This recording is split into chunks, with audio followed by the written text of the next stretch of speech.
안녕하세요. 저는 딱 1년 전 이혼한 30대 직장인입니다. 남들은 결혼기념일을 챙긴다지만 저는 전 남편과 법적으로 남남이 된 이혼한 날을 기념하고 싶어서 제 사연을 용기 내 보내봅니다. 이혼하고 나서 주변 가족들, 아니 친구들은 저보고 현명한 이혼을 했다고들 합니다. 남편이나 거지 같은 시월도 참아가며 10년이고 20년이고 사는 분들도 많은데 저는 애 낳기 전에 아니다 싶어 빠르게 이혼했어요. 결혼 전에는 당연하게도 내 남편과 시댁은 이만하면 괜찮을 거라 생각했습니다. 왜냐하면 결혼 준비하면서 어머니가 저에게 따로 무리한 요구를 한 적도 없었고 상견례 이후 큰 간섭을 한 것도 없었기 때문입니다. 딱 하나 문제가 있다면 바로 시댁이 가진 게 없다는 것이었습니다. 저희 친정에 비하면 시댁은 형편이 그리 좋지 않았어요. 시아버지가 퇴직하고 나서 차린 식당이 망하는 바람에 있던 집도 팔고 전세살이 하고 있다는 걸 남편에게 들었습니다. 결혼할 때 시댁 도움을 거의 못 받은 거 알고 결혼했어요. 그래도 남편이 직장이 든든했고 저 역시 직장을 다녔던지라 시댁의 경제적인 도움 못 받는 게 크게 문제될 거 없다고 생각했습니다.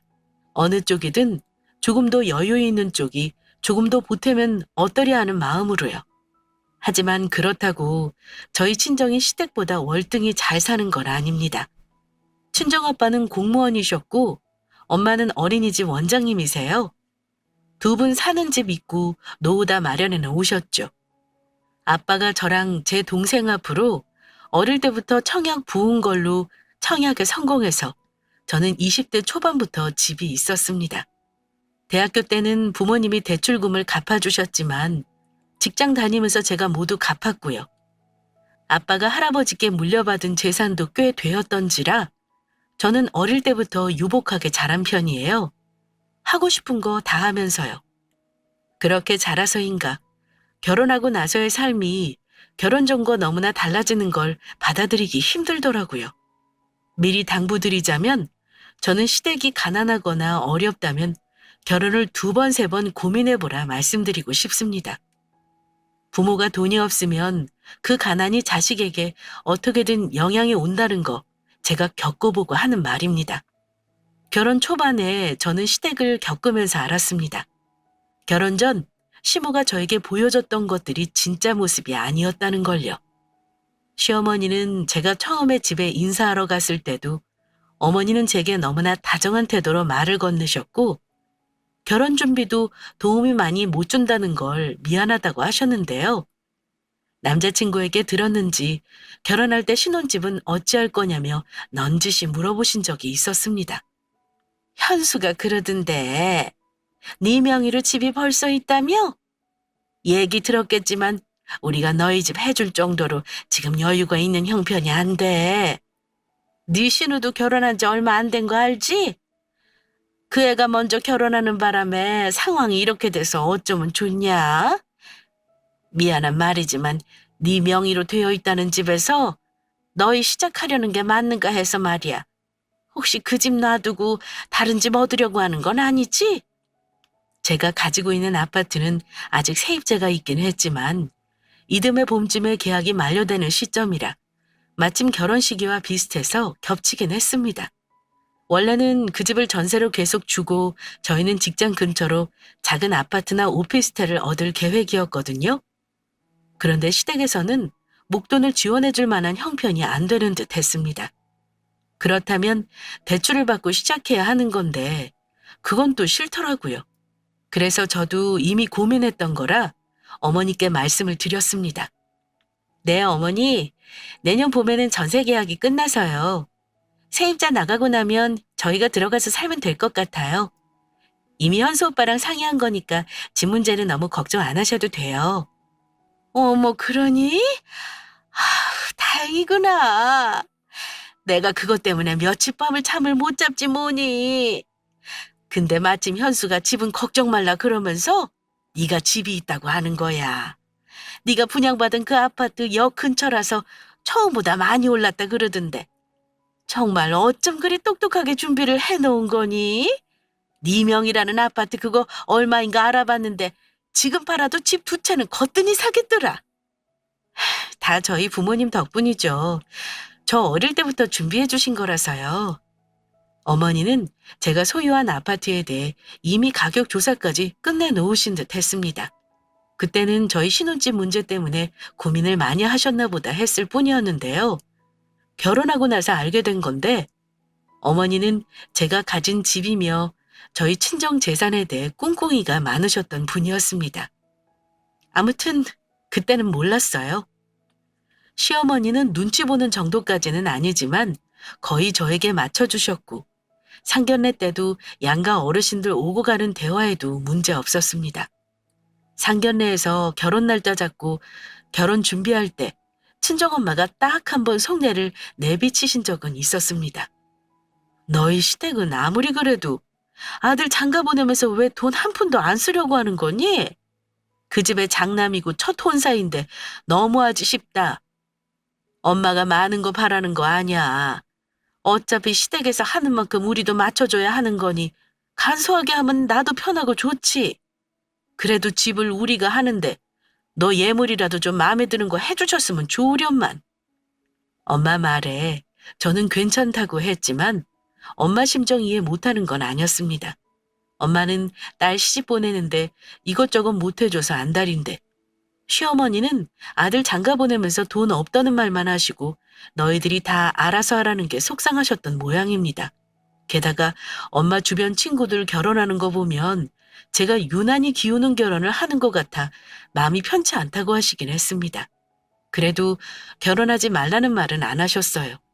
저의 의사를 가장 존중하시는 분들이기 때문에 내 입에서 싫다 소리 나오는 거 아닌 이상 부모님은 자식의 삶은 스스로 책임지게 지켜봐줘야 한다는 입장이셨습니다. 자잘한 문제 빼고는 큰 걸림돌 없이 결혼을 하긴 했습니다. 그렇게 결혼하고 나서 저는 남편과 내가 둘이서만 잘 살면 되는 줄 알았어요. 그런데 결혼하고 나서부터 전혀 다른 삶이 기다리고 있더라고요. 물론 싱글일 때와 똑같이 살려고 결혼하는 건 아니니 상대방의 가족이며 생활 방식이며 적응하고 받아들이는 건 당연한 거라 생각합니다. 하지만 결혼하고 나서 그 전과 180도 달라진 어머니의 태도를 감당하는 게 점점 버거워진다는 게 문제였습니다. 처음에 시누이와 함께 저희 신혼집을 구경하러 오셨을 때의 일입니다. 저는 나름 준비한답시고 음식도 해서 어머니와 시누이에게 대접하고 싶었는데요. 어머니는 저희 집에 들어오셔서는 집을 이리저리 둘러보시고는 생각지도 못한 잔소리를 시작하셨습니다. 아무리 내가 니들 보고 알아서 하라 그랬다지만 너도 참 안목이 없어도 너무 없는 거 아니니? 아니 가구며 가전이며 한 번 살 때 좋은 거 사서 쓸 생각을 해야지. 가구가 저게 뭐야? 저런 싸구려는 이사 한 번 하고 나면 다 부서져 버리겠구나. 가구랑 가전이 하나같이 싸구려라며 혀를 차셨고 심지어 냉장고는 용량이 적다며 타박하시기까지 했습니다. 순간 울컥했지만 꾹 참고 사정을 말씀드렸습니다. 어머니, 혼수는 현수 오빠가 거의 장만한 거예요. 제가 여기 세입자 내보내면서 보증금 돌려주느라 돈이 많이 없었거든요. 그래서 예산에 맞추다 보니 너무 비싼 건 못 샀어요. 하지만 제 말을 들은 어머니가 순간 불쾌한 표정을 지으시며 이러는 겁니다. 그래서 우리 아들이 산 거니까 잔소리 마라 이런 거야? 우리가 해준 게 없으니 가만히 있어라 이런 뜻으로 말하는 거네? 하며 갑자기 화를 내시길래 깜짝 놀란 저는 다급히 어머니에게 그런 뜻이 아니라고 죄송하다 사과드렸습니다. 그전까지는 저에게 싫은 소리를 거의 하신 적이 없었기에 저한테는 어머니의 잔소리에 적잖이 마음이 상했습니다. 그래, 보태준 거 없으니 나는 더 이상은 말 안 하마. 뭐 니들이 살 집인데 내가 더 말해서 뭐 하겠니? 그런데 같이 온 시누이와 어머니가 제가 식사 준비를 하는 동안 황당한 대화를 하는 걸 제가 듣고 말았습니다. 엄마, 이 집이 역세권의 초품하래. 분양은 3억대 있는데 지금 9억이 넘더라. 쇠언니 집은 충수도 높아서 더 비싸게 받을 수 있겠는데? 어머, 처음 분양받을 때보다 3배가 넘게 오른 거네? 세상에. 너희도 한 살이라도 젊을 때 이렇게 분양이라도 받아놓을 걸 그랬다. 그렇지? 아우, 엄마. 요즘은 돈 없으면 집도 못 사. 그냥 전세나 월세 살다가 돈 모아 집 사려고 해도 집값이 너무 올라버리니까 더는 못 사는 거지. 암튼 세연이는 정말 똑똑하게 잘해놓은 거네. 오빠가 복 받은 거지 뭐. 아, 나는 언제 내 집 마련하나 몰라. 지긋지긋한 월세살이 벗어날 수는 없을까? 얘는 그걸 말이라고 해? 너도 얼른 집 살 수 있어. 걱정 마. 엄마가 다 생각이 있으니까. 내 집을 두고 자기들이 왜 올랐느니 대화를 나누는 건지 살짝 불쾌했지만 못 들은 척 했습니다. 실제로 그 뒤 대화는 거의 못 듣기도 했고요. 살짝 불쾌하긴 했는데 딱히 다른 사람에게 말하기도 그렇고 해서 그냥 넘겼던 기억이 납니다. 그런데 시댁과 저희 집이 30분 거리로 그리 가까운 편이 아니었는데 어머니가 신혼집에 오가는 일이 자주 있었습니다. 저한테 살림 간섭을 하시거나 자잘한 잔소리를 하는 건 참을 수 있었는데요. 유독 제가 힘들었던 건 시어머니가 은근히 경제적으로 기대는 일이 많다는 거였습니다. 제가 맏며느리인데다 아무래도 아들 하나뿐이고 또 집안 대소사를 다 챙겨야 하다 보니 저한테 의지하시는 부분이 많을 거라는 건 짐작했던 바였습니다. 그런데 결혼 후 첫 명절에 가족들이 다 모인 자리에서 시어머니가 제게 했던 말은 조금 충격적이기까지 했습니다. 이제 너는 우리 가족이 된 거니까 가족들 간에 어려운 일 있으면 서로 돕고 잘 지냈으면 한다. 결혼 전에 현수가 말했는지 모르겠다만 생활비를 받아 쓴 게 있어. 그래서 너희도 이달부터는 부모한테 효도한다 생각하고 매달 50만 원씩 보내주렴. 대뜸 매달 용돈을 달라고 하시는데 당황스러웠지만 일단 알겠다고 말씀드렸습니다. 남편은 당연한 듯 생각했는지 심지어 제가 그래도 100만 원씩 드렸는데 이거 가지고 생활이 되겠어요? 이러는 겁니다. 어머니는 아직 아버지가 돈벌이를 하고 있으니까 상관없다며 그 정도로 양심 없는 시어머니 아니라면서 호탕하게 웃으셨지만 모자간의 그 대화 듣는 내 속은 열불이 터질 지경이었습니다. 아무리 맞벌이를 한다지만 우리가 월에 1,000만 원을 버는 것도 아니고요. 저희 친정에서는 제가 용돈을 드린다고 해도 싫다고 마다하시는 분들이거든요. 그런데 매달 월급 받듯이 50만 원씩이나 되는 돈을 드려야 한다고 생각하니까 너무 화가 나는 겁니다. 집에 돌아와서 남편에게 말했더니 남편이 하는 말이 더 가관이었습니다. 우리가 떼돈 버는 것도 아닌데 어떻게 월 50을 드려? 당신이 결혼하면서 쓴 카드도 아직 갖고 있는 거 어머님이 모르시나? 지금 당장은 조금 힘들다고 조금씩만 드리겠다고 말을 했어야지. 그런 말을 내가 하긴 어렵잖아. 결혼 전에는 내가 100만 원씩 드려도 잘만 살았어. 우리 둘이 그래도 500 넘게 벌면서 어떻게 부모님한테 50만 원도 안 주냐? 어머니도 우리 대출 같은 거 없다는 거 다 아시는데. 그럼 우리 부모님도 똑같이 드리지 그래? 그럼 100만 원 나가는 거네. 이래도 부담 안 가는 금액이야? 오빠는 당연히 오빠네 부모님만 드리면 된다고 생각했나 봐? 우리 부모님은 부모도 아니냐? 야, 그렇게 아까우면 각자 관리해. 내 월급에서 우리 부모님 드릴 테니까 너는 너희 부모님 챙기면 되겠네. 뭐? 각자 돈 관리하자는 거야? 오빠 정말 다시 봤다. 결혼 전에는 나한테 다 맡기겠다더니 그런 문제는 미리 상의도 안 하고 결국 각자 생활하자 이거네? 네가 우리 부모님한테 주는 돈 아까워하니까 그러는 거야. 우리 부모님 내가 돈 안 드리면 제대로 반찬도 못 사드셔. 내 동생은 집 살 돈 모으느라 부모님한테 드리는 돈도 없을 거라고. 시부모님 용돈 문제로 결혼한 이후 가장 크게 부부싸움을 했던 기억이 납니다. 결국은 50만 원을 드리기로 했지만 어머니는 매달 생활비 명목으로 드리는 용돈 외에도 각종 경조사며 병원비를 저희에게 부담 지우셨습니다. 그리고 제일 화가 나는 건 일주일에 한 번 주말에 꼬박꼬박 오셔서는 매번 장을 보러 가자고 하시는 겁니다. 그리고 어머니는 당신 가족들이 일주일치 먹는 부식비를 제가 계산하게 하셨습니다. 처음 몇 번은 저도 넘어갔어요. 그런데 계속 반복되니까 저도 짜증이 나더라고요. 아시겠지만 마트 가서 장 보는 거 얼마 사는 거 없어도 20만 원 넘기는 거 우습잖아요? 저희는 맞벌이라 집에서 거의 먹을 일이 없는데 대부분 시댁 가족들 먹는 거로 돈이 다 나갔습니다. 정말 짜증나는 게 결혼해서 둘이 벌면 더 많이 버니까 저축도 많이 할 거라 생각하기 마련인데요.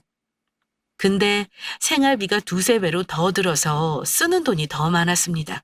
물론 부모님이니까 자식된 도리로 어느 정도는 해드려야 한다고 저도 생각합니다. 하지만 부담스러운 건 어쩔 수 없었습니다. 심지어 명절이나 생신 때 드리는 용돈조차 적다고 불평하셨습니다. 솔직히 부담스러웠어요. 맞벌이 부부인데도 불구하고 빠듯한 살림살이였기 때문입니다. 심지어 어머니는 매달 생활비 명목으로 일정 금액을 받으시면서도 그걸로는 부족하셨는지 수시로 전화하셔서 돈을 빌려달라고 하셨습니다. 어느 날은 관리비가 모자라다 하시고 어느 날은 급하게 결혼식을 가야 하니 축의금을 보태달라 하시고요. 나중에는 남편에게까지 돈이 모자라다는 말씀을 했나 봐요. 남편이 저한테 용돈을 받아 쓴다고 말하자 아예 대놓고 말씀하시더군요.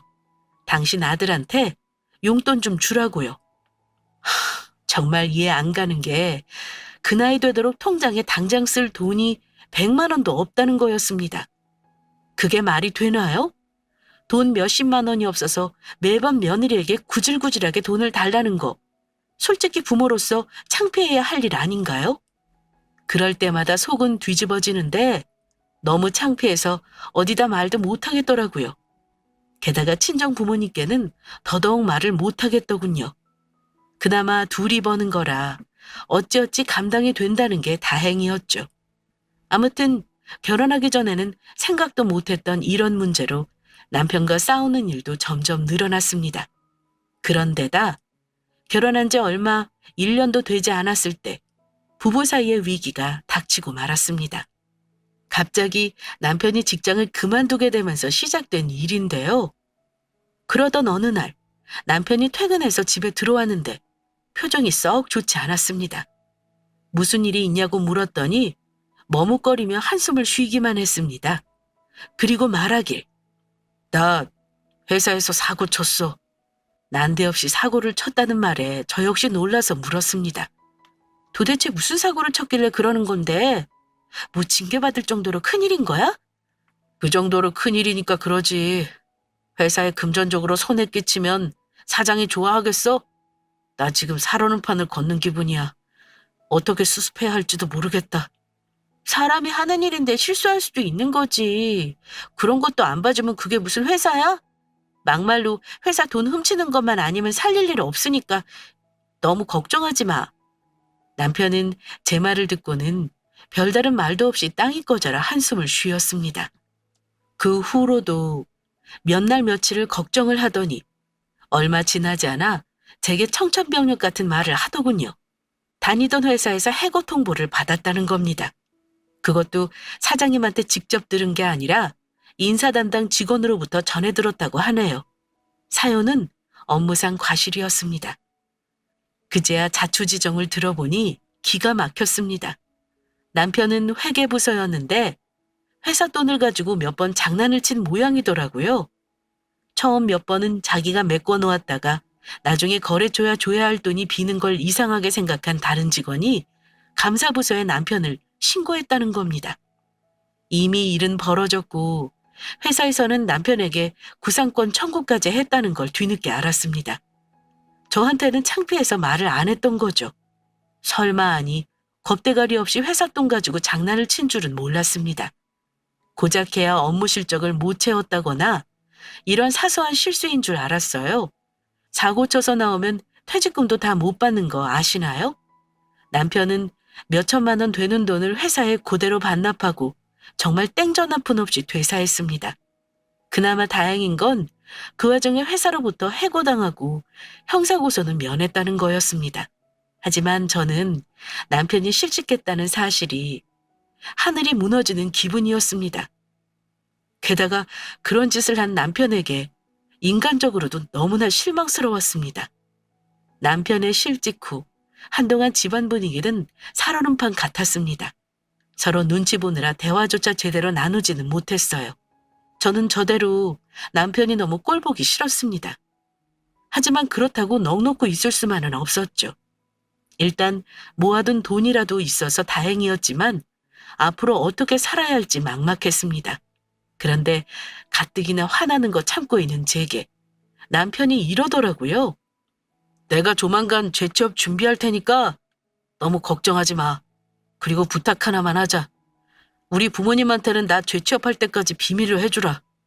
부모님 아시면 걱정하실 텐데 말해봤자 좋을 거 없어. 장인 장모한테도 당분간은 비밀로 해줘. 그 말 듣는데 솔직히 기막혔습니다. 우리 부모님한테까지 말하지 말라는 건 본인이 쪽팔려서 말하지 말라는 거지 부모 걱정해서 말하지 말라는 거겠습니까?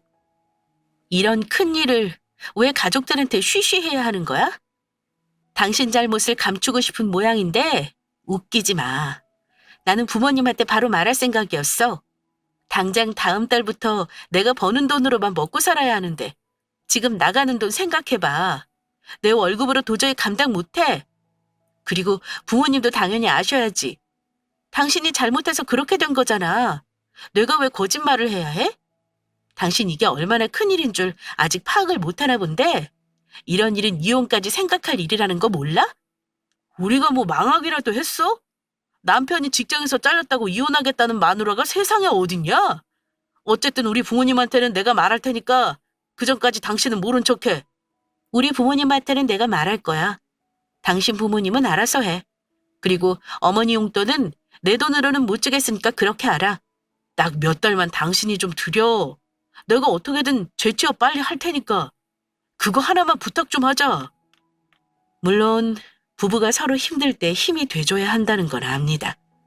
사람 힘으로 어찌할 수 없는 일로 닥친 나쁜 일이라면 어떻게든 서로 힘합쳐 헤쳐나가는 게 맞죠. 하지만 남편이 잘못인 줄 알면서도 그런 짓을 해서 회사에 잘렸다는 게 저로서는 용납이 안 되더라고요. 우리 부부 상황이 그런 줄도 모르고 시모는 꼬박꼬박 용돈 받을 날만 되면 돈 넣었냐며 문자를 보냈습니다. 시어머니에게 당장 우리 사정을 말하려고 했었는데 남편이 딱 몇 달만 참아달라길래 울며 겨자 먹기로 저는 용돈을 보내드릴 수밖에 없었습니다. 남편 실직 후 저 혼자 외벌이 하다 보니 생활비 부담이 만만치 않았습니다. 당연히 매달 용돈 챙겨드리는 것도 버거웠고요. 물론 형편이 넉넉했다면 부모님께 드리는 돈 아깝게 생각 안 하고 기꺼이 도와드렸겠지만 빠듯한 살림에 여유가 없었습니다. 상황이 이렇다 보니 자연히 친정 부모님께 의지할 수밖에 없었습니다. 딸 가진 부모가 무슨 죄인지 우리 부모님께 사위가 실직했다는 거 말하자 두 분은 충격을 받으신 듯 했습니다. 지혜야, 그래도 어쩌겠냐? 아직 젊은데 설마 너 군기기라도 하겠어? 다른 데 취직할 때까지는 힘들어도 네가 조금 이해해주고 참아야지. 네가 힘들어서 어쩐다니? 엄마가 돈 좀 보내줄까? 당장 힘든 건 없어? 괜찮아요, 엄마. 내가 놀았으면 큰일이겠지만 일단 나오는 월급이 있으니까 다행이지. 이서방, 이 나쁜 놈이 남의 귀한 딸 데려가서는 왜 이런 마음고생을 시킨다니? 엄마가 속상해 죽겠다. 혹시 엄마 도움 필요하면 말해. 알았지? 차마 부모님께 돈 얘기는 할 수 없었는데도 어찌 내 사정을 그리 잘하시는 건지 제 통장으로 1,000만 원을 붙여주시기까지 했습니다. 당분간 급한 대로 쓸 곳 있으면 써라. 더 필요하면 말해. 네가 엄마한테 돈 달라는 말 못하는 거 엄마도 안다. 힘든 일도 시간 지나면 다 해결되는 거야. 그래도 혹시 못 견딜 정도로 너 힘들게 하는 일 있으면 굳이 참을 필요는 없어. 알겠지? 엄마 말 들으니 눈물이 다 나더라고요. 다행히 엄마 아빠께서는 딸 자식 고생한다며 반찬이며 먹을거리며 이것저것 아낌없이 지원해 주셨습니다. 감사한 마음이야 이로 말할 수 없지만 죄송스런 마음이 드는 건 어쩔 수 없었습니다. 게다가 그 와중에도 자기 아들이 백수가 된 줄도 모르고 눈치 없는 행동을 하는 시모와 시누이 때문에 제 속은 말이 아니었습니다. 남편은 실직 후 석 달이 넘도록 아르바이트는커녕 PC방에 틀어박혀 게임만 하며 시간을 보내고 있더라고요. 남편이 미우면 시댁 식구들도 다 보기 싫은 법이라는데 정말 그렇더라고요. 밥 먹으러 오라는 것도 싫었고 반찬 갖다 주러 저희 집에 온다는 것도 너무 싫었습니다. 그러다 한 번은 어쩔 수 없이 시댁 식구들과 저녁을 먹고 있는데 집에 가려는 저를 시어머니가 붙잡으시더라고요. 예, 내가 할 말이 있어서 오늘 너희 오라고 했어. 잠깐 얘기 좀 하자꾸나. 저는 혹시 어머니가 우리 부부 사이에 안 좋은 걸 눈치채셨나 했습니다. 여참은 오늘 남편 일을 말씀드려야겠다 마음을 먹었죠. 그런데 어머니가 제게 하시는 말은 제가 전혀 예상도 못했던 내용이었습니다. 그 말 듣고 열받은 저는 그날 시댁을 완전히 뒤집어 엎어버렸죠. 너 우리 현주 월세살이 하는 거 알지? 근데 이사 갈 때가 돼서 전세를 알아보는데 전세값도 턱없이 모자라서 마음고생이 많더라. 요즘 집값은 계속 오르고 이대로 있다가는 영영 집을 못 살 것 같아서 내가 생각을 많이 해봤어. 고민 많이 하고 하는 말이니까 내 말 거역하지 말고 따라줬으면 하는구나. 뜬금없는 시누이 월세살이 얘기는 왜 하나 싶었습니다. 어리둥절한 얼굴로 앉아있는데 어머니가 하시는 말씀이 너네 아파트 말이다. 그걸 좀 팔았으면 해. 그 아파트 많이 올랐잖아. 아파트 값이라는 게 천년만년 계속 오르는 게 아니야. 엄마 생각에는 지금 이 가격이 아무래도 꼭지 같구나. 지금 파는 게 현명한 거야. 너 대출도 없다며? 그거 팔면 다 돈으로 남는 거잖아. 내 명의로 된 집을 팔으라는 말에 황당했던 저는 되물었습니다. 멀쩡한 아파트를 왜 팔아요, 어머니? 그거 저희 부모님이 해주신 거고 저는 앞으로 10년간은 팔 생각 없어요. 정색하며 말하자 어머니 얼굴이 아까와는 달리 차갑게 굳는 겁니다. 내가 괜히 하는 말 아니야. 실은 네 시누이 말이야. 언제까지 월세살이 하는 거 봐야 할지 내가 마음이 힘들어서 그런다.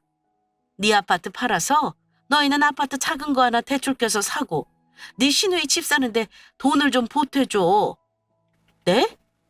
제 아파트 팔아서 아가씨 집 사는 거에 보태라는 말씀이세요, 어머니? 그 집 제 거예요. 제가 왜 그 집 팔아서 다른 집으로 이사를 가야 해요? 저는 싫어요. 팔 생각 없어요.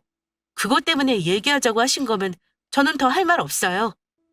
정말 황당하게도 제 집을 팔아서 시누이 집 사는 거에 보태달라는 말을 하는 겁니다. 시댁 근처에 사는 시누이가 이사를 가야 하는데 전세금이 부족하다는 말을 하며 이참에 집을 사는 게 좋겠다는 겁니다. 게다가 시누이 대출금 일부도 갚아달라는 어처구니 없는 요구까지 하셨습니다. 아, 누가 그냥 네 돈을 마구잡이로 탈라니? 일단 보태주면 살면서 지들이 갚는다잖아. 너는 3배나 오른 아파트 파는 건데 손해보는 장사도 아니면서 가족 도와주는 일에 뭐 그리 정색을 하고 있냐? 나중에 돌려받을 수 있으니 손해보는 장사는 아닐 거다. 너는 시누이가 저렇게 월세 사는 게 불쌍하지도 않니? 하시며 못마땅해 하셨습니다. 아니요, 어머니. 저는 싫어요. 아파트 팔아서 상급지로 가는 것도 아니고 제가 왜 그래야 해요? 어머니가 무슨 권리로 저한테 집 팔라고 강요하세요? 내가 왜 권리가 없어? 우리 아들도 같이 사는 집인데 나중에 그 집 팔아서 다른 데 이사 가면 우리 아들도 대출 같이 갚을 거 아니냐? 그럼 내 아들도 당연히 권리가 있는 거야.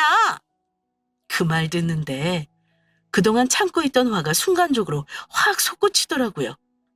어머니, 저 결혼할 때 도와준 거 하나 없으면서 저한테 그런 요구하는 거 창피하지 않으세요? 결혼해서 1년 동안 매달 용돈에 어머니 장 보는 거 비용에 병원비까지 매번 제가 다 대드렸잖아요. 근데 제 집까지 탐내는 거 정말 과하다는 생각이 드네요. 그만 좀 하세요.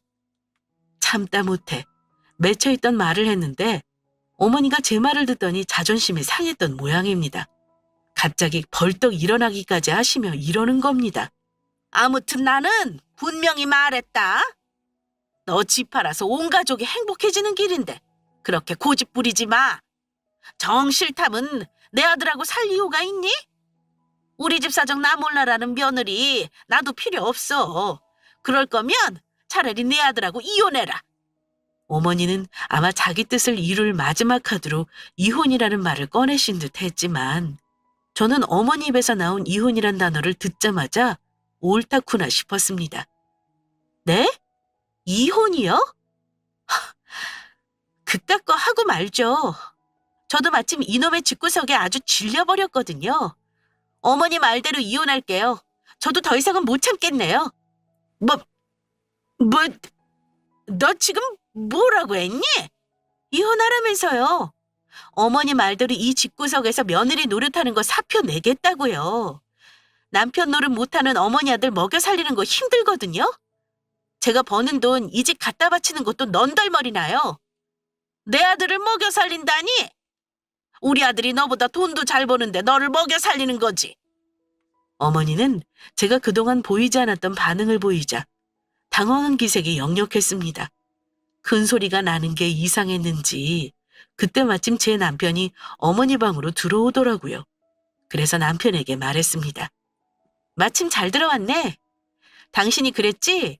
당신 부모한테는 직접 말하겠다고. 지금 말해. 안 그럼 내가 그냥 확 다 불어버릴 거니까. 그러자 남편은 우물쭈물하며 상황 파악을 하려는 듯 했습니다. 너 지금 시댁에서 이게 무슨 버르장머리니? 얘 현수야. 내가 얘한테 너희 집 좀 팔아서 네 동생 사는 집 그 보태달라고 했다. 그게 무슨 큰 잘못이라도 된다니? 엄마가 그냥 달라는 것도 아닌데 그냥 펄쩍 뛰면서 싫다고 하는구나. 네 집사람 좀 데려가서 말 좀 잘해봐. 아이, 엄마. 저한테 미리 귀뜸이라도 해주시지. 이 사람한테 그런 얘기를 왜 해요? 너도 네 마누라랑 같은 생각인 거냐? 어머니가 노발대발 하길래 제가 그랬습니다. 당신 어머니한테 말 안 하겠다는 거야? 좋아. 그럼 내가 할게. 어머니 아까 이혼하라고 하셨잖아요. 저 이 인간이랑 이혼하려고요. 저는 집에서 놀고 먹는 사람, 눈 감아줄 만한 대인배가 아니라서요. 어머니 잘난 아들 회사에서 사고치고 잘렸거든요. 지금 제가 먹여 살리고 있고요. 어머니는 그것도 모르고 그동안 저한테 어쩜 그렇게 돈을 알뜰히 받아가셨어요? 제가 그때마다 얼마나 속이 뒤집어졌는 줄 아세요? 어떻게든 이 인간 죄취업할 때까지는 참아보려고 했는데 안 되겠네요. 저한테 함부로 집까지 팔라고 한 건 정말 못 참겠어요. 어머니가 이혼하라고 한 거니 저는 그렇게 하려고요. 당신 아들이 실직했다는 말을 듣더니 어머니는 갑자기 자리에 주저앉으셨습니다. 대체 이게 무슨 말이냐? 현수나 말해봐. 그게 사실이야? 네, 엄마. 내가 재취업하고 나서 말씀드리려고 했어요. 죄송해요. 사정이 좀 있었어요. 그 좋은 직장을 왜 관둬? 너 아주 배가 불렀구나. 어머니는 심지어 아들이 제 발로 직장을 관둔 걸로 오해하시길래 제가 확실히 알려드렸습니다. 이 사람이 제 발로 사표 내고 나왔으면 퇴직금이라도 받았겠죠. 이 사람 회사 돈 가지고 장난치다가 잘렸어요. 그나마 사장님이 좋은 분이라 돈 반납만 받고 고소 면한 거라고요. 어머니 아들이 뭔 줄 아세요? 도둑놈이에요, 도둑놈. 어머니는 쓰러지는 신용을 내며 남편에게 기대더군요. 남편은 거의 울 듯한 얼굴이었습니다. 내 입으로 직접 말할 때까지 좀 기다려달라고 했는데 그걸 못 참고 이렇게 사달을 내냐? 하며 제게 원망의 말을 하길래 제가 그랬습니다. 너 같으면 네 명의 아파트 팔아서 처갓집 식구 집 사달라고 하면 네 알겠습니다 하고 사주겠어? 정말 당신네 식구 질린다. 어머니가 집 안 팔 거면 당신이랑 이혼하래. 너 당신이랑 이혼할 거야. 아예 여기 온 김에 오늘부터 당신은 여기 있어라. 내 집에 들어올 생각하지 마. 비번 바꿔버릴 거니까. 제가 사납게 쏘아붙이자 그제야 어머니는 조금 수그러든 태도로 제게 말했습니다. 아이, 그건 내가 홧김에 한 말이야. 안 팔면 그만이지 뭘 이혼까지 한다고 그러냐? 어지간히 해라. 이러시길래 어머니나 어지간히 하세요. 말 한 번 뱉으면 주워 담기 힘들다는 거 아셔야죠. 이혼 소송에서 탈탈 털리기 싫으면 협의 이혼하라고 아들한테 얘기나 잘하세요. 저는 마지막으로 그 집 식구들에게 쏘아붙이고 나와버렸습니다. 그날이 이혼 전 시댁에 간 마지막 날이 되었네요. 남편은 제가 허투루 하는 말이 아니라는 걸 알았나 봐요. 정말로 그날 집에 안 들어오더라고요. 제가 이혼까지 통보하고 나왔으니 자기들끼리 작당 모의를 하겠구나 했습니다. 저는 친정엄마에게 그동안의 일을 얘기했습니다. 남편의 실직 사실을 듣고서도 이혼하라는 말보다는 잘 이겨내라는 말을 하셨던 분이었습니다. 그런데 시모가 집을 팔아 시누이 집을 사는데 보태달라고 했다는 말을 하자 엄마는 노발대발하면서 당장 헤어지라고 하더군요. 미친 노인네가 노망이 난 거니? 원, 늙으려면 곱게 늙어야지. 자식들 도움은 주지는 못할 망정 며느리한테 집을 팔라고 해? 아, 얘 안 되겠다. 너 이혼해. 지금 이혼해도 너 손해볼 거 없어. 네가 애가 있어 뭐가 있어. 당장 때려치우고 친정으로 들어와. 엄마, 안 그래도 어머니가 집 안 팔 거면 이혼하라고 하더라. 그래서 알겠다고 당신 아들이랑 이혼하겠다고 쏘아붙이고 나왔어. 이혼할 거야, 엄마. 나도 그동안 너무 속 터졌는데 이혼 마음 먹고 나니까 얼른 하고 싶어. 내가 뭐하고 다 참고 살았나 모르겠어. 그 노인네가 집 안 팔면 이혼하라 그러던? 진짜 살다 살다 그렇게 고약스러운 시어머니는 듣도 보도 못했다. 네가 알아서 하겠지만 엄마는 빨리 이혼했으면 한다. 소송하면 엄마가 비용 도와줄 테니까 걱정 말고 해. 엄마는 이혼 소송을 해서라도 그 집 며느리로는 잊지 말라고 하셨습니다. 저도 소송까지 생각했고요. 며칠간 이혼 절차에 대해 이것저것 알아봤는데 코빼기도 안 비치던 인간이 전화를 해서 그러는 겁니다. 내가 어머니한테는 잘 말씀드렸어. 당신 나랑 정말 이혼할 건 아니지? 그러길래 이혼하겠다는 생각은 변함없어. 우리 부모님이 다 아셨고 당장 이혼하래. 안 그러면 당신의 집안 다 뒤엎는다고 하셨어. 소송에서 나한테 위자료까지 주고 끝낼지 협의 이혼으로 둘이 적당히 헤어질지 당신이 선택해. 그러자 한참을 생각하는 듯 하더니 하는 말이 조용히 갈라서자고 하는 겁니다. 정 그러겠다면 당신이 원하는 대로 해. 혹시 그럼 내가 결혼할 때 보탠 돈은 줄 수 있니? 이렇게 쪼잔한 말을 하길래 집에 있는 가구랑 가전 나는 필요 없으니까 당신이 다 팔아서 살림에 보태라. 당신이 보탠 건 그것뿐이잖아. 나도 결혼하면서 쓴 돈 손해본 거 많아.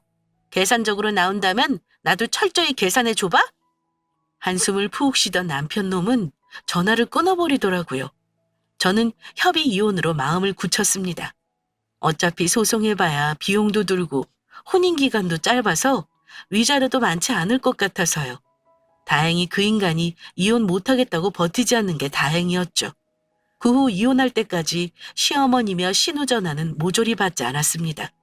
남편을 따로 만나 이혼 서류 도장 받았고요. 법원에서 서류 내려갈 때 한 번 봤는데 아이가 없으니까 숙려기간도 짧더라고요. 나눌 재산도 없었기에 저희 부부는 그야말로 초스피드로 이혼한 셈입니다. 신혼집은 남편 집 다 빼서 시댁으로 보내버렸고 저는 그 집 비우고 친정으로 와버렸어요. 그리고 지금까지 친정인 분당에서 출퇴근하고 있습니다. 짧은 결혼 생활이었지만 느낀 건 많아요. 저는 결혼 전에 나는 부모님한테 손 안 벌리고 내 힘으로 결혼할 거야 라는 말을 입버릇처럼 달고 살던 사람입니다. 하지만 결혼해보니 현실은 달랐습니다. 사랑 하나만 보고 시작했던 연애였지만 결혼하고 남편의 집안 사정이 좋지 않다는 걸 속속들이 알게 된 순간부터는 부부 사이도 점점 멀어지기 시작했으니까요. 시댁 식구들이 경제적으로 아들 내외에게 기대는 건 며느리 입장에서 정말 부담스러운 일이라는 걸 그때서야 알았습니다. 안타까운 말이지만 왜 사람들이 그토록 조건 따지는 건지 실제로 나도 그런 상황 속에서 살아보니 알겠더라고요. 다른 건 몰라도 경제력만큼은 중요하다는 걸 말입니다. 가진 게 없으면 염치까지 없어진다는 거 저는 시댁 식구들 보면서 알았습니다. 만약 아직 미혼인 분이 계시거나 또는 현재 만나고 있는 애인이 없다면 앞으로 결혼할 배우자에 대해서는 경제력과 집안 환경도 반드시 고려하시기 바랍니다. 그리고 정말 신중하게 선택하길 바랍니다. 다른 분들은 혹시라도 나중에 후회하며 저처럼 이혼을 선택하는 일이 없기를 바라며 제 사연은 여기서 마치겠습니다. 감사합니다.